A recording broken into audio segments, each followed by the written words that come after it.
I'm just a farmer.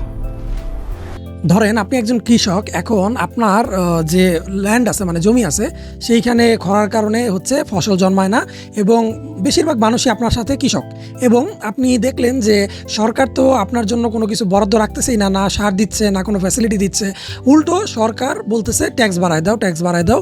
তখন কি করবেন আপনি? তখন যে ঘটনাটা ঘটে সেটা হচ্ছে 1831 সালে একটা বিপ্লব ঘটে। সেই বিপ্লবটা কারা করছিল? ফার্মার মানে কৃষকরা করছিল। তারা না কোনো সোলজার, না ছিল কোনো প্রিস্ট মানে কোনো ধর্মযাজক, কিন্তু তারা শুধু কৃষক ছিল। শুধুমাত্র ইংল্যান্ডে এই সময়টায় 1831 সালে মানে প্রচুর মানুষ প্লেগে মারা গেছে, মানুষ পুরা তার সর্বস্ব হারাই ফেলছে, ফ্যামিলি হারাই ফেলছে। এরপর সরকার মানুষের উপর অযাচিতভাবে ট্যাক্স বসাই দিত এবং মানুষ মরুক বা বাঁচুক এতে রাজার কোনো ঘটনা ছিল না। রাজা তার যে কিংডম আছে মানে তার যে মহল আছে সেইখানে সে শাহী পোলাও খাইতেছিল, যেইখানে যে ফার্মাররা ছিল ওরা হচ্ছে মানে কষ্টে দিন কাটাইতেছিল, ইভেন মারাও যাচ্ছিল। সরকারের এতে কোনো প্রকার মানে কোনো কিছু যাচ্ছিল না। যদি ট্যাক্স না দিতে পারো তাহলে তারা জমি দখল করে নিত, মানুষদের ইচ্ছা মতো পিটিত সৈনিক দিয়া, ঠিক আছে, মানে যাচ্ছে তাই ঘটনা ছিল। এরপরে একটা বিপ্লব ঘটে। এখন কথা হচ্ছে যে আমরা ধরেন যদি হিটলার দ্বিতীয় বিশ্বযুদ্ধে জিতে যাইতো তাহলে কি হইতো? আমরা কিন্তু হিটলারের ঘটনাগুলাই পড়তাম, ব্যাপারটা বুঝেন। আর যেহেতু হিটলার জিতে নাই, সেহেতু যারা জিতছে তারা কিভাবে জিতছে সেই ঘটনাগুলো কিন্তু আমরা ট্রু স্টোরি দেখি। তো অ্যান্ড্রু গারফিল্ড যে মুভিটা করতেছে দি আপরাইজিং, এটা একটা সত্যি ঘটনার উপর নির্মিত, কিন্তু এইটা হচ্ছে অনেক ধামাচাপা দেওয়ার চেষ্টা করা হয়েছে, কারণ যেহেতু এটা রাজার বিরুদ্ধে একটা ঘটনা সেহেতু এই ঘটনাটা ধামাচাপা দেওয়ার চেষ্টা করছে। কিন্তু তারপরও আর এই মুভির যে ডাইরেক্টর সে হচ্ছে এর আগে ক্যাপ্টেন ফিলিপস একটা মুভি বানাইছিল, সেই মুভিটা কিন্তু টম হ্যাঙ্কের মাথা নষ্ট একটা মুভি, সত্যি ঘটনার উপর নির্মিত। এইটাও একটা সত্যি ঘটনার উপর নির্মিত একটা মুভি। সো বুঝতেই পারতেছেন কি পরিমাণ হাইপ হবে। আর টেইলারের যে পরিমাণ মানে ব্যাকগ্রাউন্ড মিউজিক ইউজ করছে মানে সেটা আউটস্ট্যান্ডিং লেভেলের। আরেকটা ব্যাপার যেটা ভালো লাগছে সেটা হচ্ছে অ্যান্ড্রু গারফিল্ড। এই বান্দা সুপার হিরো জনরা থেকে বের হয়ে এখন যে জনরায় কাজ করতেছে সেইটা কিন্তু আসলে মানে ফার্মারে কি থাকে মানে তার পুরো শরীর কাদামাটিতে লেগে থাকে এবং সে যে কষ্ট করে সেই কষ্টের যে ফিল এটা অ্যান্ড্রু গারফিল্ডের পুরো চেহারার মধ্যে দেখা গেছে এবার, ঠিক আছে। সে এই রোলটাকে জাস্ট নেল্ড করে দিছে। ট্রেইলার দেখে এর থেকে বেশি আর কিছু বলতে চাচ্ছি না আমি। আপনারা যদি এইটা না দেখে থাকেন তাহলে এই ট্রেলারটা ইউটিউবে দেখতে পাবেন। আমি এই ট্রেলারটাকে 5-এর মধ্যে 4.5 দিব। আর আপনাদের কাছে এই ট্রেলারটা কেমন লাগছে এটা অবশ্যই কমেন্ট করে জানাবেন। বাট এর আগে কিছু কথা বলে রাখি যে এই ফার্মাররা যখন দলে দলে যোগ দেয় যে আমাদের দাবিগুলো মানতে হবে, কারণ হচ্ছে আমরা যারা কৃষক আমাদের কোনো প্রিভিলেজ নাই, আমাদের সরকার থেকে কোনো ট্যাক্স দেয় না, এটা আপনি মিলে দেখেন প্রত্যেকটা জায়গায় এরকম হয়, ঠিক আছে। কৃষকরা ন্যায্য দাম পায় না, এর মাঝখানে যে দালাল থাকে এরা কিন্তু প্রচুর পরিমাণ টাকা হাতায় নেয়, চাঁদাবাজ হাতায় নেয়, কিন্তু কৃষক কিন্তু আলটিমেট কোনো দাম পায় না। আপনি খেয়াল করে দেখবেন এরা কৃষিকাজ এই কারণেই করে কারণ তাদের বাপদাদা এই কাজটা করতো, দ্যাটস ওয়াই তারা এই কাজটা করে। এইটা বাংলাদেশেও যেরকম সেম, ইন্ডিয়াতেও সেম, অন্যান্য কান্ট্রিগুলোতেও সেম, বাট যেগুলো হায়ার কান্ট্রি ওই সব দেশে আলাদা।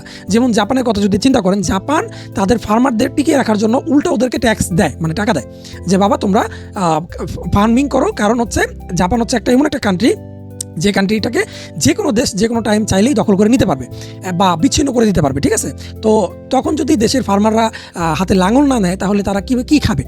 এই কারণে জাপান ওদের যে ফার্মার আছে ওদেরকে হচ্ছে টাকা দেয় যে তোমরা ভাই তাও ফার্মিং করো, ফার্মিং ছেড়ে তোমরা অন্য পেশাতে আইসো না। কিন্তু অন্যান্য দেশে দেখেন যারা গরিব দেশ, যেসব দেশে মানে আঙুল ফুলে কলা গাছ হয়, দেখবেন সেখানে কৃষকরা সবচেয়ে বেশি নির্যাতিত। এবং এই ঘটনাটাই 1831 সালে ঘটছে। তখন মানুষ দলে দলে যোগ দেওয়া শুরু করে যে না আমাদের দাবি মানতে হবে। ওরা পুরা মানে দাঙ্গা শুরু করে দেয়, বিকজ হচ্ছে এই কারণে যে ওদেরকে কোনো ফ্যাসিলিটি সরকার দেয় না। সরকার ওদেরকে ট্যাক্সের উপর ট্যাক্স বসায়, নির্যাতন করে, জুলুম করে, ওদের মানে কি বলবো মানে অল টাইম মানে নির্বিচার করে।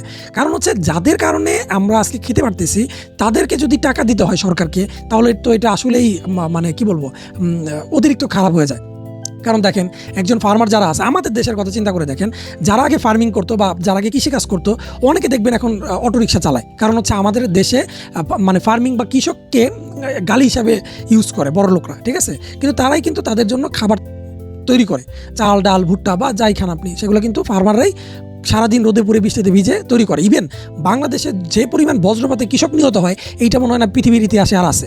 কেন কৃষকরাই নিহত হয়, কেন কোনো রাজনীতিবিদ নিহত হয় না সেটা আমাকে কমেন্ট করে একটু জানাবেন, আমার খুব জানার ইচ্ছা, ঠিক আছে। কারণ হচ্ছে এই কৃষকরা নিজেদের মানে মাটিকে যে পরিমাণ ভালোবাসে এটা অ্যান্ড্রু গারফিল্ডের চেহারায় ফুটে ওঠে। ওর পুরো শরীরে মানে মুখে চোখে হচ্ছে মাটি মেখে দেন হচ্ছে যুদ্ধে নামে। ওদের কোনো অস্ত্র নাই, ওরা ফার্মিংয়ের যে অস্ত্রগুলো ইউজ করে মানে যেগুলো দিয়ে ওই যে মাটি কাটে ওই জিনিসগুলো কাস্তে, এই জিনিসগুলো ওরা হাতিয়ার হিসেবে যুদ্ধে ইউজ করে। তো আমি খুবই এক্সাইটেড, কারণ হচ্ছে যে এই জিনিসগুলো আমাদের জানার দরকার আসলে। কেন? কারণ হচ্ছে মানুষ যারা আছে তারা এই ইতিহাসটাকে মানে ডাউন করে ফেলে। এখন ধরেন আমি একজনের লক্ষ্যে একজনকে ন্যায় পাওয়ার জন্য যুদ্ধ করলাম, যুদ্ধ করে আমি মারা গেলাম। এখন এটা নিয়ে যদি কোনো প্রচারণা না হয় তাহলে মানুষ কিন্তু আরও বেশি দুর্নীতি করবে। যখন মানুষের মধ্যে এই নৈতিকতা বোধটা চলে আসবে যে না, এরা ন্যায় বিচার পাইছে, এদের নিয়ে মুভি হয়েছে, তার মানে কি মানুষ ইতিহাস তাকে মনে রাখছে। দেখেন হাজার হাজার বিসিএস ক্যাডার আছে, লাখ লাখ ব্যাংক কর্মকর্তা আছে, এদের ঘটনা কারা মনে রাখছে? কেউ মনে রাখে নাই। কিন্তু ওই যে কৃষকটা যে অন্যায়ের বিরুদ্ধে প্রতিবাদ করছিল তাকে কিন্তু মানুষ মনে রাখছে, ইতিহাস মনে রাখছে, এবং ইতিহাস মুভির মাধ্যমে আমাদের কাছে শো করতেছে। So this is called movie. So আপনি ট্রেলারটা না দেখে থাকলে অবশ্যই দেখবেন, দি আপরাইজিং লিখে সার্চ করলেই পেয়ে যাবেন। আপনার কাছে কেমন লাগলো সেটা অবশ্যই কমেন্ট করে জানাবেন। আর মুভি টু ভার্সকে একটা সাবস্ক্রাইব তো করাই যায়। Thank you so much.